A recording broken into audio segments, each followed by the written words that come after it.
आज मी इथे अगदी साधी सिंपल अशी कारल्याची भाजी बनवते. कारल्याची भाजी बरेच जणांचे वेगवेगळ्या पद्धतीने बनवतात. आज मी इथे साधी सोपी बनवते. तुमच्याकडे अशी कुठली काही खास रेसिपी असेल तर मला ती कमेंटमध्ये पण सांगा. मी ती पुढच्या व्हिडिओमध्ये दाखवायचा प्रयत्न करेन. या कारल्याच्या मी अगदी पातळ अशा फोडी केल्यात, म्हणजे काप केलेत. त्याच्यामुळे काय होतं, हे कारलं पटकन शिजतं. पातळ फोडी असतील तर, जाड असेल तर थोडा शिजायला जास्ती वेळ लागतो. त्यामुळे मी अगदी पातळ अशा फोडी कापून घेतल्यात. आणि यामध्ये ज्या बिया असतात त्या कोवळ्या असतील तर तशाच घेऊ शकता. जर जून असतील किंवा कठीण असतील तर त्या नाही घेतल्यात तरी चालेल. यातल्या काही कोवळ्या होत्या, काही जून होत्या.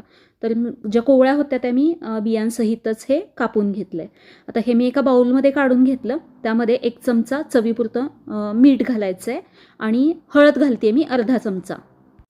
मीठ आणि हळद कारल्याला चांगलं चोळून घ्यायचं आहे. याच्यामुळे काय होतं, कारल्याचा थोडासा कडवटपणा कमी होतो. त्यासाठी हे मी लावून एक 10 मिनिटासाठी बाजूला ठेवते, म्हणजे याला चांगलं पाणी सुटेल मिठामुळे. बरेच जण मिठाच्या पाण्यामध्ये शिजवून पण घेतात आणि नंतर ते मग त्याची भाजी बनवतात. काही वेळेस मी तसं करते, काही वेळेस असं करते. बऱ्याच वेगळ्या सगळ्यांच्या पद्धती असतात. तर यासाठी आपल्याला भरपूर कांदा लागणार आहे. 3 मोठ्या साईजचे कांदे घेतलेले आहेत मी आणि हे लांब पातळ असे कापून घ्यायचे आहेत. कांदा भरपूर असेल ना तर भाजीचा कडवटपणा पण थोडासा खाताना कमी लागतो. त्यासाठी भरपूर कांदा मी इथे घेतलेला आहे. इथे मी पॅन गरम व्हायला ठेवला आहे. पॅनमध्ये 2 चमचे तेल घालायचं आहे. तेल चांगलं गरम झालं की त्यामध्ये जिरे, मोहरी घालायची आहे. आता यामध्ये कापून घेतलेला कांदा घालायचा आहे. कांदा अगदी खूप जास्त लालसर होईपर्यंत भाजायचा नाही आहे.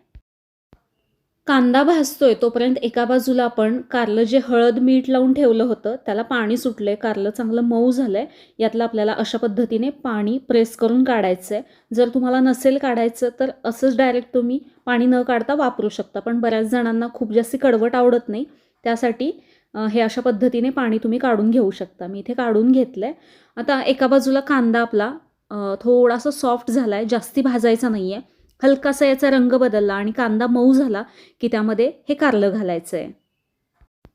या कांद्यामध्ये हे कारलं आपल्याला चांगलं परतून घ्यायचं आहे. भरपूर कांदा असल्यामुळे देखील या कारल्याच्या भाजीचा कडवटपणा थोडासा कमी जाणवतो. त्यामुळे भरपूर कांदा वापरायचा.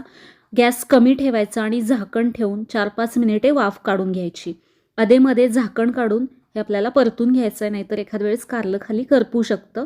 पण फक्त वाफेवर सध्या मी हे 7 ते 8 मिनिटे शिजवून घेतलं आहे. बऱ्यापैकी हे कारलं यामध्ये शिजतं. त्यासाठीच सुरुवातीला आपण एकदम पातळ अशा याच्या फोडी करून घेतल्या होत्या.